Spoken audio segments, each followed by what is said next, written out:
नमस्कार। उत्तर प्रदेश के बुलेटिन में आप सभी का स्वागत है। आप सभी के साथ हाजिर हूं मैं कंचन। शुरुआत करेंगे बुलेटिन की बड़ी खबर के साथ। लखनऊ से बड़ी खबर आ रही है। पुलिस स्मृति दिवस पर सीएम योगी का ऐलान, पुलिस को अब मिलेगा मोटरसाइकिल भत्ता। बड़ी खबर इस वक्त की टीवी स्क्रीन पर। बड़ी खबर, पुलिस को अब मिलेगा मोटरसाइकिल भत्ता। साइकिल भत्ते की जगह मोटरसाइकिल भत्ता मिलेगा। साइकिल भत्ते को 200 रुपए से बढ़ाकर 500 रुपए किया गया। बड़ी खबर, अब इसका नाम होगा मोटरसाइकिल भत्ता।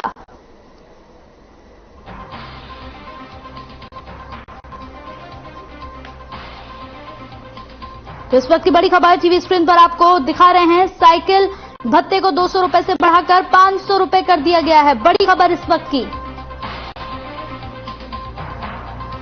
लखनऊ से बड़ी खबर, पुलिस स्मृति दिवस पर सीएम योगी की ओर से यह किया गया है। पुलिस को अब मिलेगा मोटरसाइकिल भत्ता। साइकिल भत्ते की जगह मोटरसाइकिल भत्ता मिलेगा। इस वक्त की बड़ी खबर, साइकिल भत्ते को 200 रुपए से बढ़ाकर 500 किया गया है।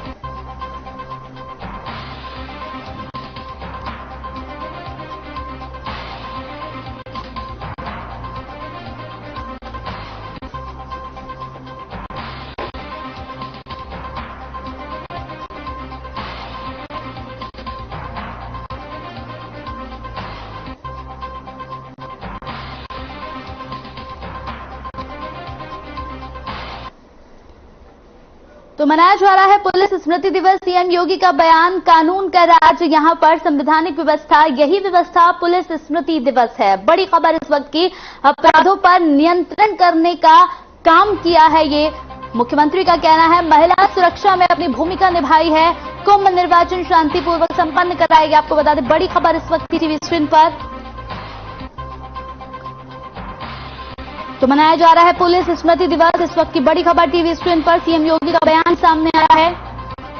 कानून का राज, संवैधानिक व्यवस्था।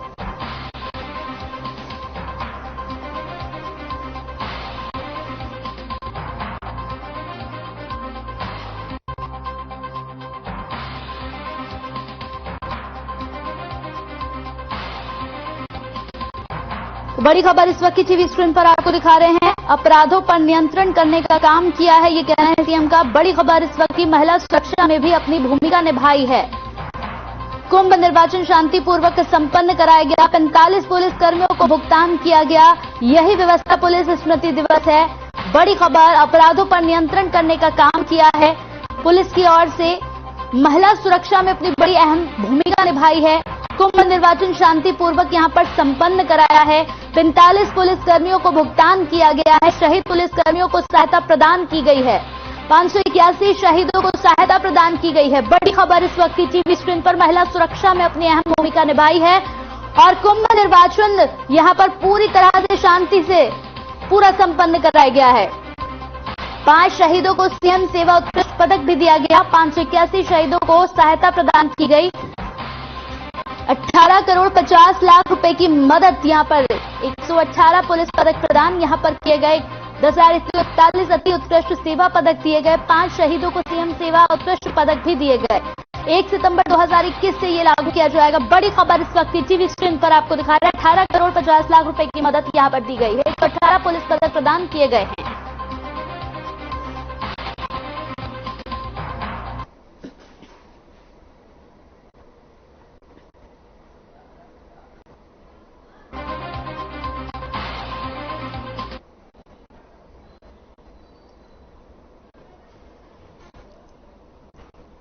तो ये तस्वीरें भी टीवी स्क्रीन पर हम आपको दिखा रहे हैं।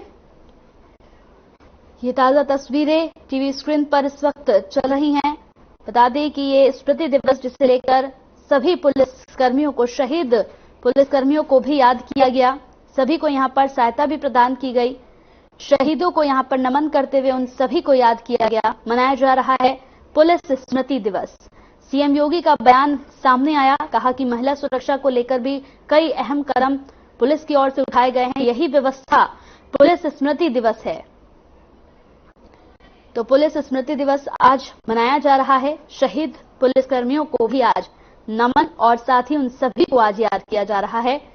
कानून का राज, संवैधानिक व्यवस्था, यही है पुलिस स्मृति दिवस।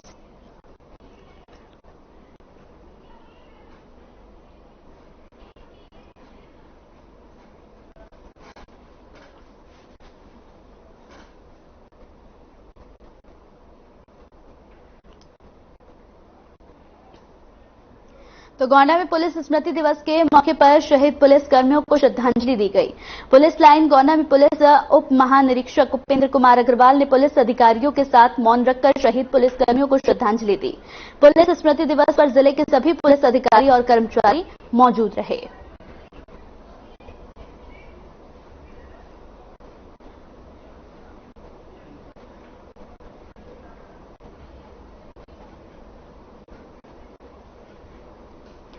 तो पुलिस स्मृति दिवस आज मनाया जा रहा है। पुलिस लाइन में कार्यक्रम का आयोजन किया गया, जहां सभी शहीद पुलिस कर्मचारियों को श्रद्धांजलि अर्पित की गई और साथ ही साथ सभी को नमन और याद किया गया। तो आज पुलिस स्मृति दिवस मनाया जा रहा है और साथ ही साथ मुख्यमंत्री योगी आदित्यनाथ का बयान भी इस मौके पर सामने आया। उन्होंने कहा कि पुलिस की ओर से पूरी यहां पर अपनी जिम्मेदारी के साथ काम किया गया है। महिला सुरक्षा को लेकर पुलिस की ओर से बड़े एहतियात कदम यहां पर उठाए गए हैं। सभी की सुरक्षा को लेकर यहां पुलिस लगातार तत्पर तैयार रहती है और यही संवैधानिक है और यही पुलिस स्मृति दिवस है।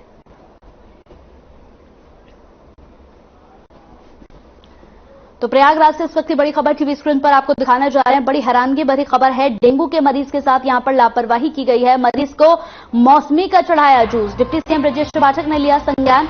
स्वास्थ्य विभाग ने ग्लोबल अस्पताल को किया सील। 3 दिन पहले डेंगू के मरीज की हुई थी मौत। बड़ी खबर इस वक्त की टीवी स्क्रीन पर। स्वास्थ्य विभाग ने ग्लोबल अस्पताल को सील कर दिया है। 3 दिन पहले डेंगू के मरीज की यहां पर मौत हो गई थी। मौसमी का जूस यहां पर चढ़ा दिया था मरीज को। डिप्टी सीएम ब्रजेश पाठक ने इसका संज्ञान लिया और ग्लोबल अस्पताल को बिल्कुल पूरी तरह से सील कर दिया गया। बड़ी खबर टीवी स्क्रीन पर। 3 दिन पहले यहां पर डेंगू के मरीज की मौत हुई थी। लापरवाही का पूरा मामला सामने आया है प्रयागराज से, जहां पर मरीज को मौसमी का जूस चढ़ा दिया। डिप्टी सीएम ब्रजेश पाठक ने इसका संज्ञान लिया। बड़ी खबर, स्वास्थ्य विभाग ने ग्लोबल अस्पताल को पूरी तरह से सील कर दिया।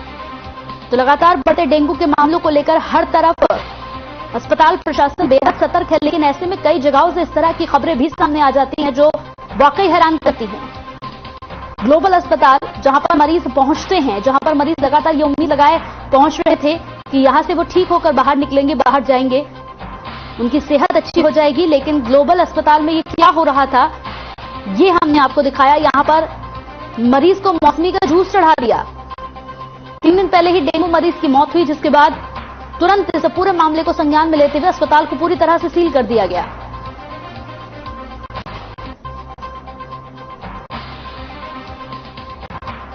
तो बड़ी ब्रेकिंग खबर टीवी स्क्रीन पर हम आपको दिखा रहे हैं, जहां पर स्वास्थ्य विभाग ने ग्लोबल अस्पताल को पूरी तरह से सील कर दिया है। 3 दिन पहले डेंगू के मरीज की मौत हो गई थी, जिसके बाद ये मामला लगातार उठा और डिप्टी सीएम ब्रजेश पाठक ने इस पूरे मामले पर संज्ञान लिया। तुरंत इस अस्पताल को भी सील करवाया।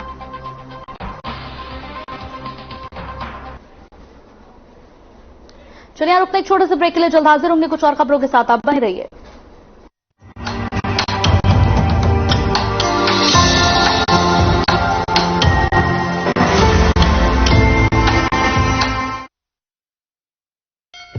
करुणा निधान वो मर्यादा पुरुषोत्तम है, घट घट वासी वो सियापति सर्वोत्तम है।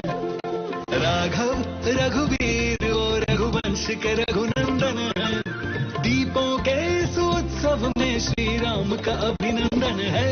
श्री राम का अभिनंदन है, श्री राम का अभिनंदन है। भव्य दीपोत्सव उत्सव त्योहार है, ज्योतिर्मय तेज है, ये रोशनी की धार है। पाप पर प्रहार है, सच की जीत की हुंकार है। दिए से दिया जलाए, राम राज्य सरकार है, राम राज्य सरकार है। श्री राम का अभिनंदन है, श्री राम का अभिनंदन है।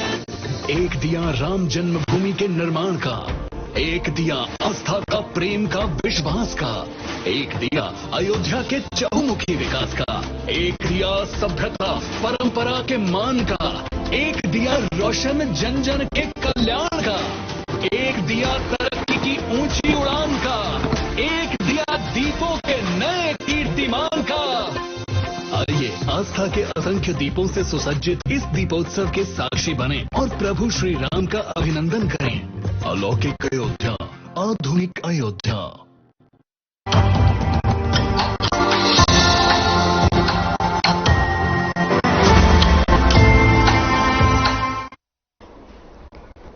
ब्रेक के बाद स्वागत है आपका। तो चलिए अब सीधा आपको लिए चलते हैं लखनऊ में यहाँ पर फेलोशिप कार्यक्रम चल रहा है, जहां पर मुख्यमंत्री योगी आदित्यनाथ क्या कुछ कह रहे हैं आपको सुनाते हैं।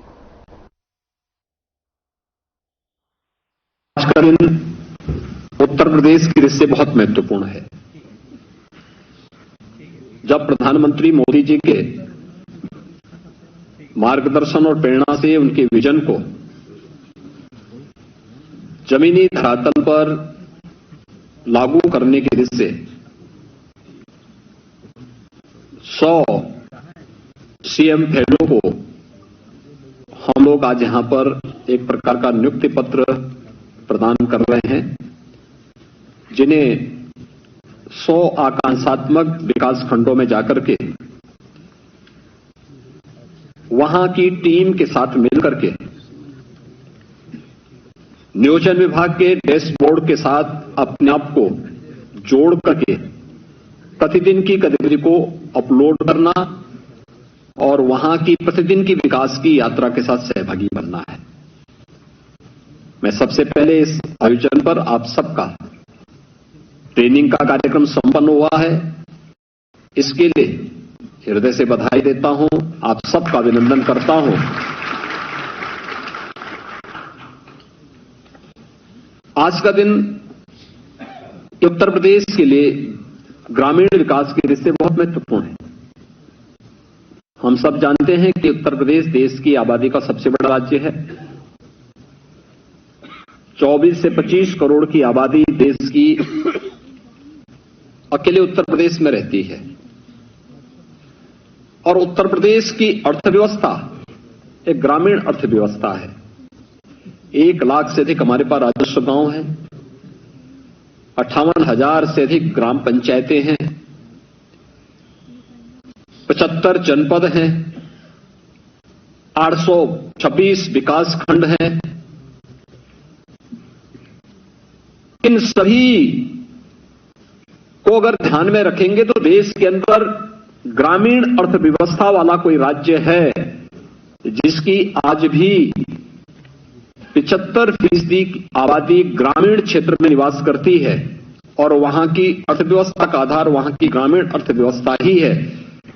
वहां पर उन 100 आकांक्षात्मक जनपदों को चयन करके जो विकास की प्रक्रिया में पीछे छूट गए थे, उन्हें सामान्य जनपदों की सामान्य विकास खंडों की तर्ज पर विकसित करने के लिए जो कार्यक्रम बनाया गया है, उसके लिए 100 सीएम फेलोज को आज हम वहां पर तैनाती दे रहे हैं, जो वहां पर अगले कुछ वर्षों के अंदर अपना परिणाम देंगे और अपने कार्यक्रमों के साथ प्रदेश सरकार की विकास की यात्रा में सहभागी बनेंगे।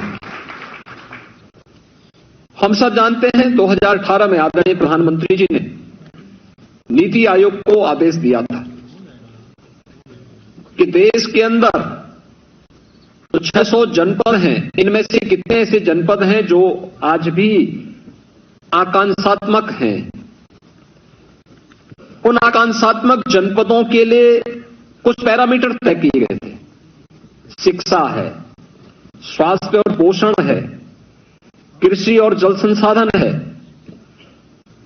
स्किल डेवलपमेंट का है, वित्तीय समावेश यानी फाइनेंशियल इंक्लूजन का। ये 6 अलग अलग क्षेत्र में 75 इंडिकेटर के साथ उस समय नीति आयोग ने एक व्यवस्था बनाई थी कि इन 112 जनपद ऐसे चयनित हुए थे पूरे देश के अंदर जिन जनपदों को विकास की आवश्यकता थी, सपोर्ट की आवश्यकता थी, सहयोग की आवश्यकता थी, जिससे वो सामान्य जनपदों की श्रेणी में आ सके।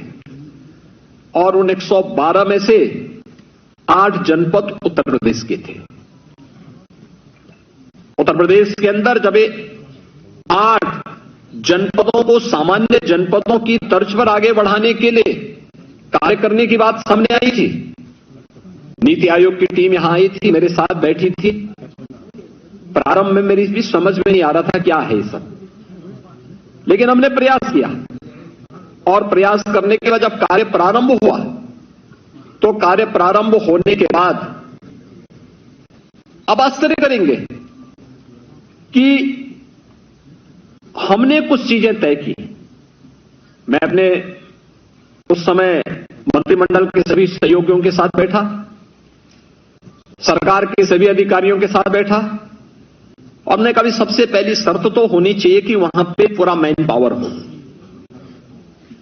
वहां पे अधिकारियों की कमी न हो, शिक्षा में, स्वास्थ्य में, कृषि विभाग में, जल संसाधन विभाग में, स्किल डेवलपमेंट के लिए वहां पर कुछ कार्यक्रम हम चलाएं। अन्य क्षेत्रों में भी जो हमारे वित्तीय समावेशन के लिए बैंकर्स के साथ हमारी बैठकें होती थी, नियमित बैठकें होती थी, मैं स्वयं उसकी समीक्षा करता था। और मुझे प्रसन्नता है ये बताते हुए कि जब इसके परिणाम आने प्रारंभ हुए, यद्यपि हमने वहां पे कोई सीएम फेलो नहीं तैनात किया था, कम जनपद थे, 8 ही जनपद यूपी के थे, लेकिन हमारी टीम ने, प्रशासनिक टीम ने बहुत अच्छा काम किया। और उसका परिणाम क्या आया कि देश के अंदर जिन 10 जनपदों ने सबसे अच्छा काम किया, उन 10 जनपदों में से पहले 5 जनपद उत्तर प्रदेश के थे और टॉप 20 में उत्तर प्रदेश के सभी 8 के 8 जनपद थे।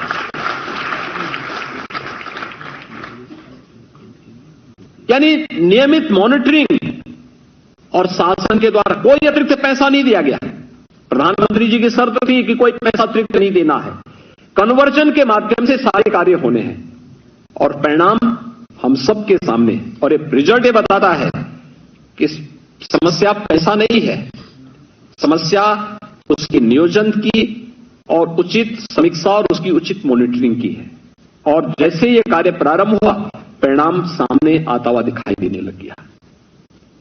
और इसीलिए हम सब ने उसी से प्रेरणा प्राप्त करके आदरणीय प्रधानमंत्री जी की प्रेरणा से, उनके मार्गदर्शन में, ऐसे जो 826 विकास खंड हैं, उन विकास खंडों में भी 100 ऐसे चयन किए जो इन सभी पैरामीटर्स में पीछे छूट गए हैं। उनको विकास की मुख्य धारा के साथ जोड़ने के साथ साथ सामान्य जनपदों की तर्ज पर हम आगे विकसित कर सकें। इस पर कार्य प्रारंभ करने के लिए हम लोगों ने नियोजन विभाग में डैशबोर्ड बनाया, चयन की प्रक्रिया प्रारंभ की, और मुझे सबसे अच्छी प्रसन्नता इस बात की है कि 26,000 से अधिक लोगों ने इसके लिए आवेदन किया। चयन होने थे 100, और यह भी हर व्यक्ति जानता था कि जो चयन होना है, उन्होंने एक शोधार्थी के रूप में काम करना है, इंडिपेंडेंट नहीं, वहां ब्लॉक की टीम के साथ में एक समन्वय, टीम वर्क दिखना चाहिए। उस टीम वर्क के साथ उनको कार्य करना है, और वहां पे शासन उनको इस दौरान एक निश्चित मानदेय देगी, लेकिन उनको अपनी हर एक गतिविधि को प्रतिदिन अपडेट करना पड़ेगा।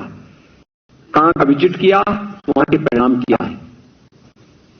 ये इस वजह से जो 100 सीएम फेलो चयनित हुए हैं, विगत कुछ दिनों से इनकी ट्रेनिंग के कार्यक्रम यहां पर ग्रामीण संस्थान में, पंडित दीनदयाल उपाध्याय ग्रामीण विकास संस्थान में इनकी ट्रेनिंग के कार्यक्रम संपन्न हुए, और होने के बाद आज उन्हें टैबलेट वितरण का कार्यक्रम के साथ ही उसके लिए नियुक्ति के लिए रिक्रूट भी किया जा रहा है कि वे लोग इसके बाद जाएंगे, नियोजन विभाग के मार्गदर्शन में वहां पर कार्य करेंगे, अपनी ब्लॉक की टीम के साथ समन्वय बनाते हुए वहां कार्य करेंगे। जिले के अंदर सीडीओ, क्योंकि केवल 34 जनपदों में ये 100 विकासखंड आए हैं, वहां के सीडीओ को इस पर नोडल अधिकारी बनाया गया है। बीडीओ और उनकी पूरी टीम के साथ उन्हें काम करना है, और उस कार्य के परिणाम को प्रतिदिन अपलोड करते हुए नियोजन विभाग के डैशबोर्ड के माध्यम से करना। डैशबोर्ड का हम प्रतिदिन अवलोकन कर सकते हैं कि कहां पे क्या प्रोग्रेस है, और उस प्रोग्रेस के आधार पर फिर रैंकिंग होगी, कौन किस विकास खंड की क्या रैंकिंग है, उसमें क्या सुधार हुआ है, और फिर नीति आयोग की तर्ज पर उन्हें इंसेंटिव देने की कार्रवाई भी हम उन विकास खंडों को अतिरिक्त भी देंगे कि उन्होंने ये काम किया, उसके लिए हम एक सहयोग करने जा रहे हैं, इसमें कमी एक सहयोग करने जा रहे हैं। इस दिशा में हमें इसको आगे बढ़ाना होगा। इसमें कुछ चीजें हैं जिस पर, एक तो जो 100 फेलोज हैं, इनसे सबसे मैं कहूंगा उनके लिए शोध का एक अवसर भी है। ये ग्रामीण विकास में शोध का एक अवसर, पूरा एक विकास खंड उनके लिए कार्य करने के लिए मिलेगा। ग्रामीण विकास के लिए इससे अच्छा मॉडल आपके पास नहीं हो सकता। उत्तर प्रदेश जैसी बड़ी आबादी का राज्य, आप सब जानते हैं, राष्ट्रपिता महात्मा गांधी के ग्राम स्वराज की परिकल्पना को हम साकार कर सकते हैं और उन्हें साकार करने के लिए भारत की ग्रामीण अर्थव्यवस्था किसी कालखंड में भारत की अर्थव्यवस्था के आधार हुआ करती थी। आज भी आप देखते होंगे गांवों में हर तबके का व्यक्ति है, जाति अलग हो सकती है, मत और मजहब अलग हो सकते हैं, पूजा पद्धति अलग हो सकती है, लेकिन पूरा गांव एक परिवार की भांति काम करता हुआ दिखाई देता है। यह आवश्यक नहीं कि किसी के पास जमीन है और किसी के पास नहीं तो हम इसकी जमीन को बांट के उसको दे दें। नहीं, इसके पास जमीन है तो दूसरे के पास स्किल है, ये दोनों मिलकर के काम करते थे, परिणाम सामने आता था। गांव में कोई खेती कर रहा है तो कोई बाजार के साथ जुड़ा हुआ है। बीज से बाजार तक की व्यवस्था एक ग्राम पंचायत स्वयं उपलब्ध करवाती थी। गांव में गांव की व्यवस्था हर एक के साथ जुड़ी हुई थी।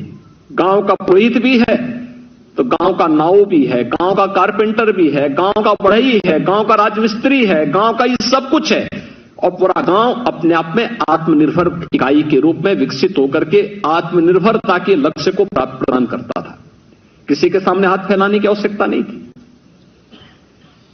यही थी राष्ट्रपिता महात्मा गांधी की ग्राम स्वराज की परिकल्पना। उस आत्मनिर्भरता को प्राप्त करने के लिए ही हम लोगों ने प्रधानमंत्री जी के मार्गदर्शन में प्रदेश के अंदर 1 डिस्ट्रिक्ट 1 प्रोडक्ट की अपनी यूनिक योजना प्रारंभ की। ये जनपद स्तर पर है। इसको हम कुछ दिनों में इसके विस्तार की कार्य योजना को भी लेकर के आगे कार्य कर रहे हैं। लेकिन मैं आप सबसे कहूंगा, जो 100 सीएम फेलोज आज शोधार्थी के रूप में उन विकास खंडों में तैनात हो रहे हैं, उनसे मेरा आग्रह होगा कि वहां पर जाकर के उनको कुछ कार्य करने होंगे। और अपना देखिए, हमारी सबसे बड़ी कमी क्या है, हम अपने कार्यों का डॉक्यूमेंटेशन नहीं कर पाते, डाटा को कलेक्ट नहीं कर पाते। और जब हमारे पास डाटा नहीं है, डॉक्यूमेंटेशन की कार्रवाई हमारी कायदे से नहीं होती है, तो फिर हम उस पर कोई अच्छा शोध पेपर भी तैयार नहीं कर पाते। मैं आपको बताऊं, अभी हम लोगों ने मंत्री समूह अपने गठित किए। वे मंत्री समूह जगह जगह जा रहे हैं। वे नियमित रूप से रिपोर्ट भी मुख्यमंत्री कार्यालय को उपलब्ध करवाते हैं। 75 जनपद थे तो मैंने 25 जनपद स्वयं ले, 25 जनपद किशोर प्रसाद मौर्य जी को, 25 जनपद श्री ब्रजेश पाठक जी को दिए कि भाई हम लोग भी विजिट करें और देखें मंत्री समूह के कार्य के साथ साथ वहां पर कार्य की गति को कैसे तेज किया जा सकता है। उसके परिणाम अच्छे आए, लेकिन परिणाम के साथ साथ हम अपनी रिपोर्ट को कैसे डॉक्यूमेंटेशन के रूप में कर सकते हैं। मैंने देखा, मेरे पास 25 जनपदों की पूरी एक थीसिस श्री ब्रजेश पाठक जी ने प्रस्तुत की। उन्होंने कहा कि देखिए, मैं इन जनपदों में गया था और इन जनपदों को इस रूप में हमने वो करके बैठक ली, अलग अलग ग्रुप के साथ कैसे हम बैठे, उसके परिणाम कैसे सामने आए। अपने आप में इतनी मोटी थीसिस तैयार हो गई। वो अपने आप में एक डॉक्यूमेंटेशन है। उस पर अगर वो लिखना चाहेंगे, अपने आप में एक बहुत अच्छी पुस्तक लिख सकते हैं, क्योंकि ये हम समाज से ले रहे हैं और एक अवसर होगा आपके पास कार्य करने का। मैं जब बार बार कहता हूं, हो सकता है मेरी बात को बहुत सारे लोग बुरा मानते होंगे, मैं जब बार बार कहता हूं कि शिक्षकों को पठन पाठन के अलावा उनको गांव की जनगणना के साथ साथ मतदाता सूची के कार्य के साथ जरूर जाना चाहिए। उससे गांव की सामाजिक आर्थिक परिस्थिति की पूरी जानकारी हो पाती है। और शिक्षा क्या, जो हमें केवल सैद्धांतिक जानकारी तक, अक्षर ज्ञान तक सीमित रखे।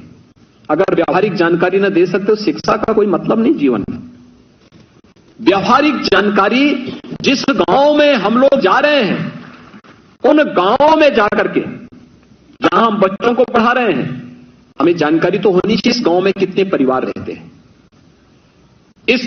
किन किन परिवारों की आर्थिक स्थिति क्या है, कितने लोग सरकारी नौकरी में हैं, कितने लोग कृषि के साथ जुड़े हुए हैं, कितने लोग व्यापार के साथ।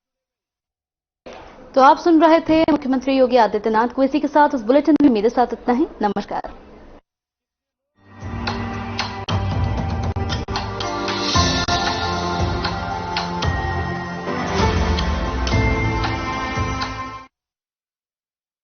इस बार की दीपावली